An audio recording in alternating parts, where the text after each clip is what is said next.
Hello fellow travelers, my name is SG and welcome to the channel. Today we'll be continuing on with Dante Inferno with Canto 22. Last time we saw Virgil and Dante, they were going through the last levels of the 8th circle, guided by several demons, very powerful ones, that were helping them, about 10 to 12, with the main one leading them. And in this level they discovered that they were thieves in this one. So, with that being said, let's continue, shall we? I have everwhile seen horsemen moving camp, begin the storming and their muster make, and sometimes starting off for their escape. Vault couriers have I seen upon your land, O Artinus, and foragers go forth, tournament stricken and the jostling run, sometimes with trumpets and sometimes with bells, with kettle drums and signals of the castle, and with our own and with outlandish things, but never yet with bagpipes so uncouth did I see horsemen move, nor infantry, nor ship by any sign of land or star.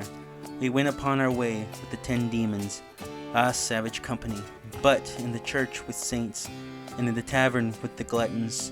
Ever upon the pitch was my intent, to see the whole condition of that Bolliga, and of the people who therein were burned.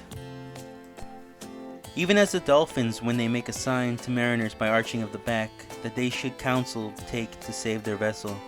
Thus sometimes to alleviate his pain, one of the sinners would display his back, and in less time to conceal it then it lightens. As on the brink of water in a ditch, the frog stands only with their muzzle out, so that they hide their feet and other bulk. So upon every side the sinners stood, but ever as Barbacia near them came, thus underneath the boiling they withdrew.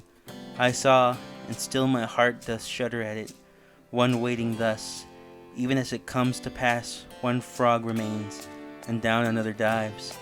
And Grafison, who most confronted him, grappled him by his tresses, smeared with pitch, and drew him up, so that he seemed an otter. I knew before the names of all of them, so had I noted them when they were chosen, and when they called each other, listened how. O Rubicante, see that thou do lay thy claws upon him, so that thou mayest flay him, cried all together the accursed ones.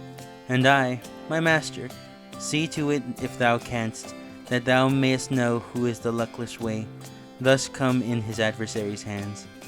Near to the side of him my leader drew, asked of him whence he was, and he replied, I in the kingdom of Navarre was born.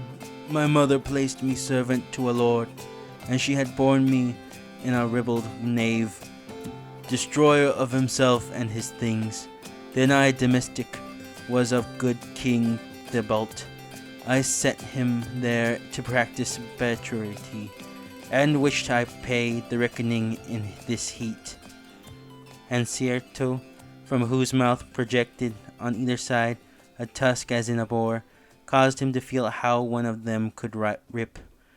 All among malicious cats the mouse had come, and Barbacia clasped him in his arms, and said, Stand ye aside, while I enfork him.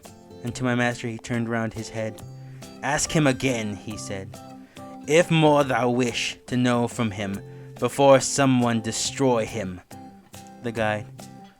Now tell then, are the other culprits, know'st thou any who is a Latin under the pitch?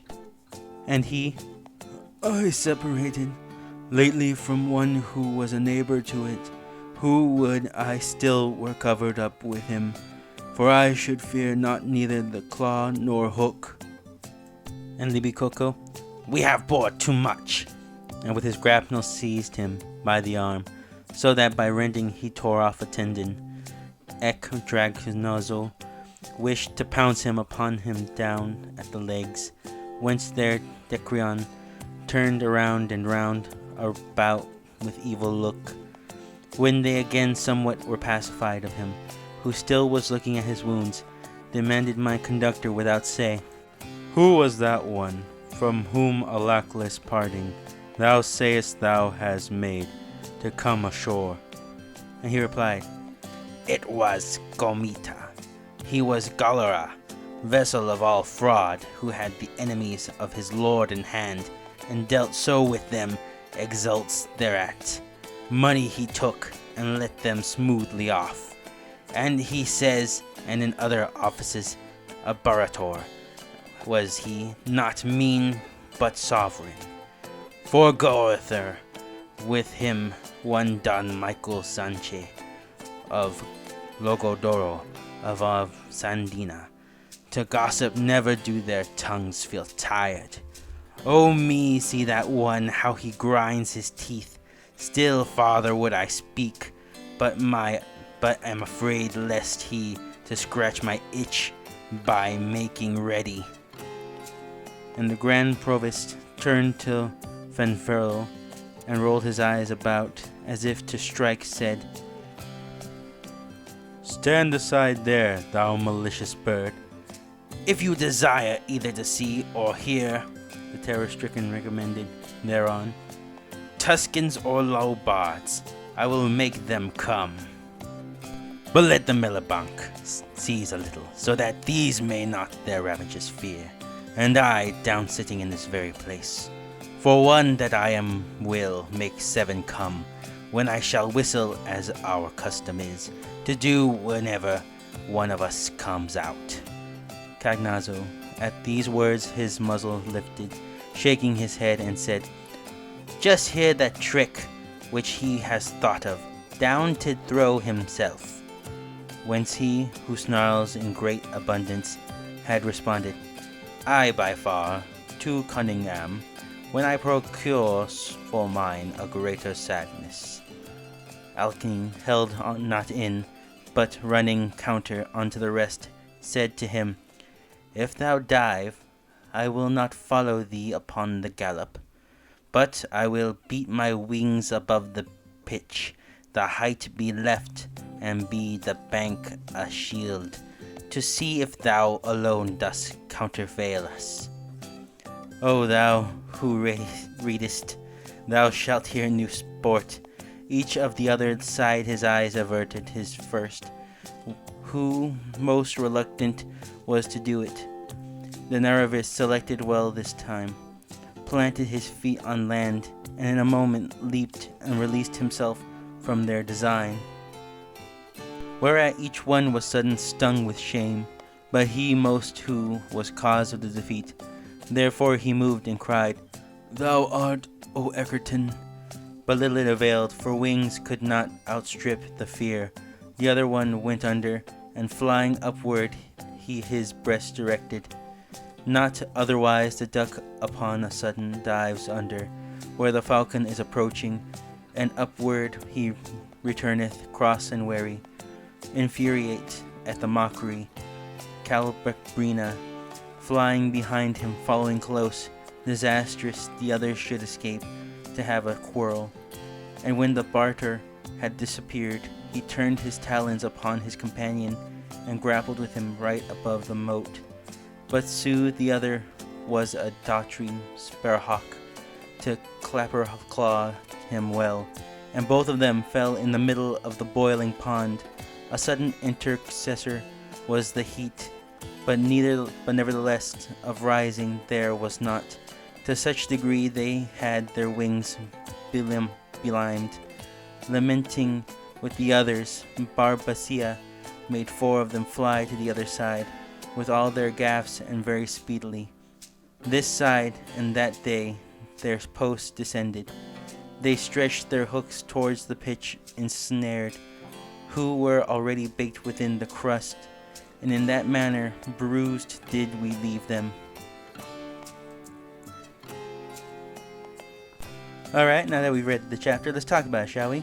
In this one, we are still traveling down this pot-like sea, where it's boiling water, and the sinners are being boiled in it, still called thieves, but these creatures that look more like frogs, hawks, animals of different kinds, they are the ones that are kind of torturing these people.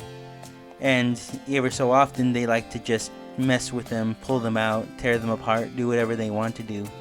But when Dante comes to question them, they pretty much are, I guess you could say, flaunting about it, or they're taunting the sinners. saying that they can do whatever they want. But while they're gloating about it, one of them escapes and tries to make a run for it as fast as he can.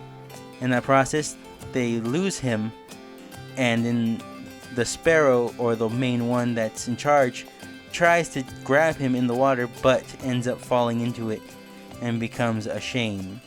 Now they are shamed and feel like a laughingstock, not just to Dante, but to Virgil himself. I hope you guys liked this chapter. This was a okay one, I think, overall. I'll be back next week with another one. So let's keep on going. Thanks again for the 100 subscribers and counting. I really do hope that we can increase the number really soon. Maybe 150 by the end of March, I hope. And yeah, I'll see you guys next time. See ya.